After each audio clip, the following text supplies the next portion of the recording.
বিসমিল্লাহির রহমানির রহিম। সবাই কেমন আছেন? সকালে ঘুম থেকে উঠে রান্নাঘরে চলে আসলাম। এখন ভাজি বানাবো, রুটি বানাবো, ছেলেদের নাস্তা দেবো। এসবেরই ভাজি বানাচ্ছি। আমি এখানে দিয়েছি তেল, তারপরে রসুন, তারপরে কাঁচামরিচ, এখন দেবো পেঁয়াজ।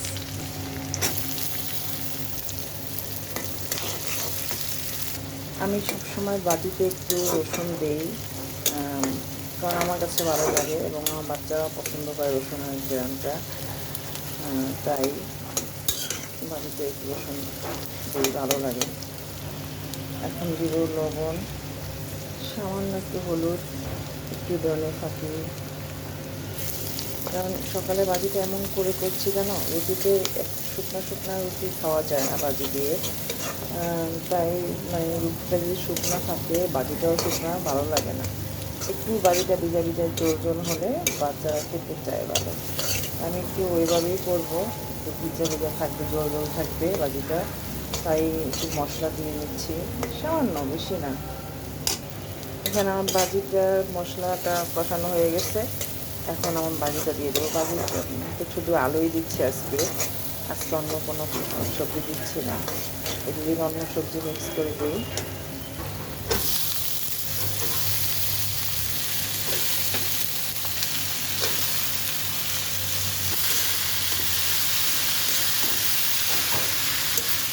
বাজিটা একটু কষিয়ে এখানে দিব। বাজিটা আমার কষানো শেষ, এবার তেল দিয়ে দেবো। যেহেতু বাজিটা একটু গোল গোল করবো, একটু জলটা বেশি দিব।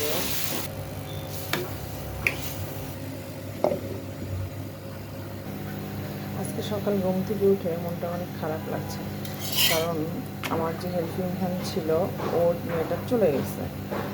আর চলে যাওয়ার পিছনে কারণ আছে। মানে আমার বাসায় দুজন হেল্পিং হ্যান্ড, সে একজনের সাথে একজন শুধু লেগেই থাকে। তাদের মানে মনের মিল হয় না, কাজের মিল হয় না। মানে এটা নিয়ে খুব দ্বন্দ্বের ভিতরে ছিল তারা, এবং আমাকে খুব প্রেশার দিচ্ছিল। তাই কালকে রাত্রে সিদ্ধান্ত হলো যে ও মেয়েটা থাকবে না। ও বলে, আপু আমি থাকবো না, আমি চলে যাব। বাস, সকালবেলা উঠে সে রাগ করে বসে আছে। তারপরে তাকে বেতন দেওয়া হলো, সে বাড়িতে চলে গেছে। ছিল কয়েকদিন ছিল মেয়েটা, মাস 1 মাস হয়েছে আসছে। তাই ওর জন্য একটু খারাপ লাগছে, থাকলো না, চলে গেল। অনেক রিকোয়েস্ট করা হয়েছে যে তুমি থাকো, সমস্যা হবে না, মুরব্বী যে আছে হেল্পিং হ্যান্ড, উনি চলে যাবেন। তা ও কিছুতেই শুনছে না। ওরও থাকার ইচ্ছা না বাড়িতে। ও আর একটা মেয়ে আছে, তারপর জন্য মনটা অনেক কাঁদে। তাই বললাম থাকবো না, আমি চলে যাব। আচ্ছা ঠিক আছে। তাই যে কথা সেই কাজ, সকালবেলা উঠে চলে গেল। আমি বাজিতে এক টমেটো দিয়ে দিয়েছি। বাজিটার আলুটা সেদ্ধ হয়ে গেছে। এখন একটা টমেটো দিয়ে দিচ্ছি, আর ধনে পাতা দেবো। এরকম বাজি করলে অনেক টেস্ট হয়। আমার কাছে ভালো লাগে, বাচ্চাদের কাছে ভালো লাগে। যদি কারোর বাচ্চা ভালো লাগে, এরকম বাজি করে খেয়ে দেখবেন, অনেক টেস্ট। এটা রুটি দিয়ে, ভাত দিয়ে অনেক মজা লাগে। এখন ধনে পাতা দিয়ে দিচ্ছি।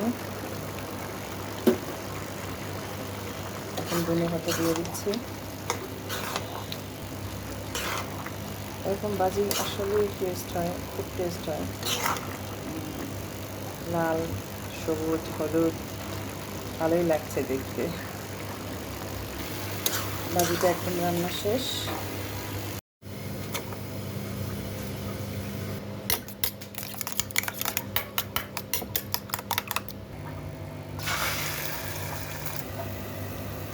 আমার ছেলে আবার ডিমটা একটু মোটা খেতে চায় না, ও ডিমটা একটু ছড়াই দিতে হবে, একটু পাতলা করে দিতে হবে, ভালো খুব মজা খায়।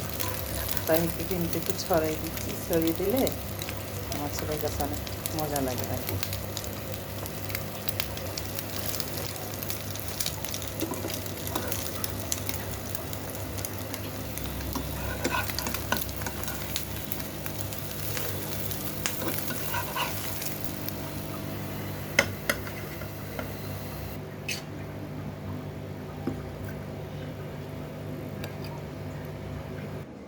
তৈরি হয়ে গেল ছেলের নাস্তা।